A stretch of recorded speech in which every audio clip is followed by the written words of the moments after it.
Grace and peace to you from God our Father and the Lord Jesus Christ.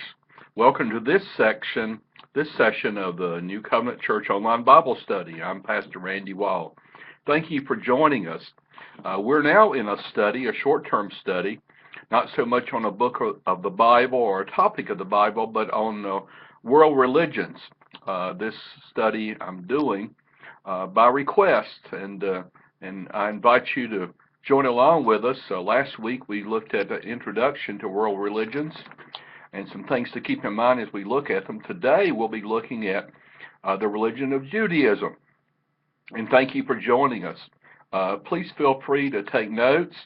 Also, you may want to, if you're looking at this just on YouTube, you may want to check out our closed Facebook group called New Covenant Church Online Bible Study. And if you're not a part of that, you may want to join it, where you can make comments, share questions, thoughts about the video, and be a part of a community of people who are searching to understand their faith and other people's faith more. Judaism is what we're looking at today, and Judaism was something that I heard about but really didn't know about growing up. I knew that there were Jews and there was a Jewish faith, but to be quite honest with you, perhaps I lived a sheltered life in the part of North Carolina where I grew up in. I didn't know anyone who was Roman Catholic until I was in high school, and didn't know someone who was Jewish until I was in college. And the Jewish person I met was a woman who was 65 years of age and who was enrolled in a religion class that I was taking called World Religions, taught by the Reverend Dr. Lorenzo P. Plyler. And one day, Dr. Plyler came into the class and told us that this woman would no longer be in attendance with the class. He shared that right after our Thanksgiving holiday break. And he shared that what had happened is that this woman was traveling by bus. She left the bus station in Fayetteville, and when the buses changed it in Baltimore, Maryland, she went to the restroom there in the bus station, and someone robbed her and killed this woman for a grand total of approximately $67. I remember my friend Jim Hunley and I going to the funeral home to show our respects to this family. The first Jewish person that I ever met, and a woman that, even though I did not know well, who I deeply respected. I tell that story because what we think about a religion has a lot to do with the experiences that we have with people who are of that faith. And my first experience with Judaism was through that woman, through who she was in our class, and through the experiences of what I learned about her. The same is true for you. If you are Christians, what people think about Christianity, what they think about the church, what they think about Jesus, if they are unexposed to the same, may be just through you. Let me share with you some thoughts about Judaism today. Judaism is a world religion with origins going back approximately 4,000 years. It began in the region of the world that is now ruled by Palestinians and by the Israelites.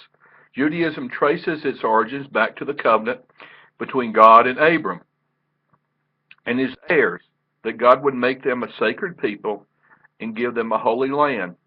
Important figures in the origins of Judaism include not only Abram, but other patriarchs such as Isaac, Jacob, and the prophet Moses, who receives God's law at Mount Sinai. Judaism began as a group of loosely connected people who were the 12 tribes of Israel.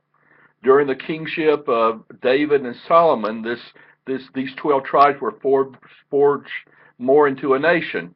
And following King Solomon, Judaism went through a period of decline because of poor leadership and the invasion of peoples like the Assyrians and the Babylonians. During this period of time, the temple was destroyed, in Jerusalem, which was the central part of their religious life. During the time of King Cyrus of Persia, Judaism began to recover. Judaism has a long history of persecution.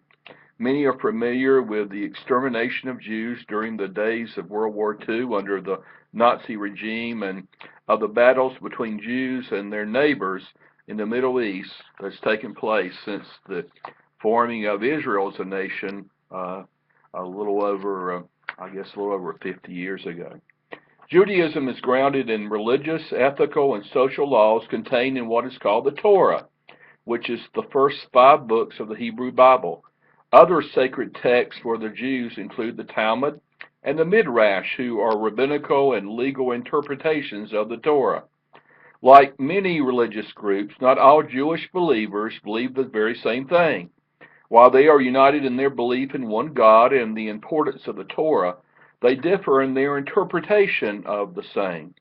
Main movements within Judaism today are the Orthodox, Reformed, and the Reconstructionists, with their beliefs going from traditional to liberal to religiously progressive in their understanding and application of the Torah. The Orthodox movement is the most conservative, retaining nearly all the traditional beliefs and practices.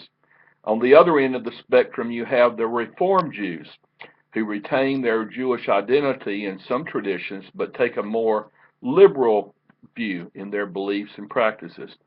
Jewish worship is centered in the synagogues, which completely replaced the Second Temple after its destruction in 70 A.D., after the death of Christ.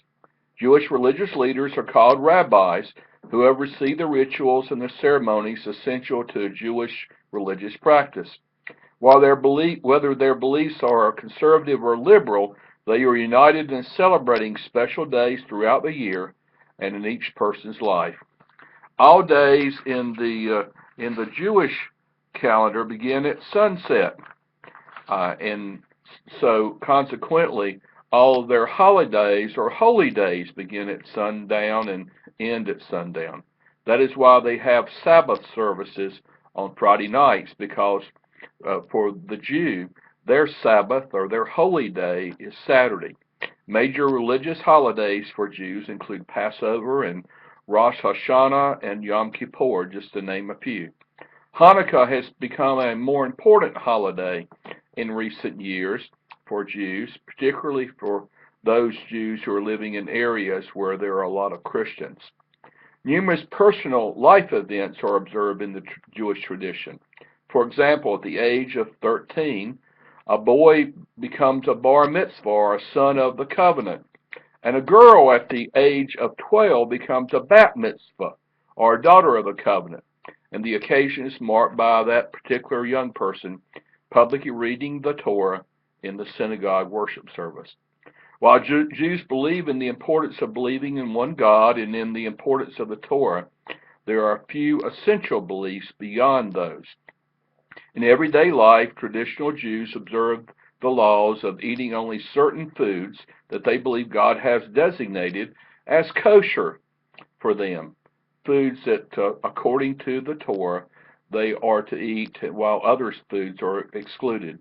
Among the foods that are excluded or prohibited foods include foods like pork or shellfish and any meal that combines dairy with meat. It is believed that today there are 14 million people in the world who identify themselves as Jews, though the exact number of people who are Jews is certainly unclear.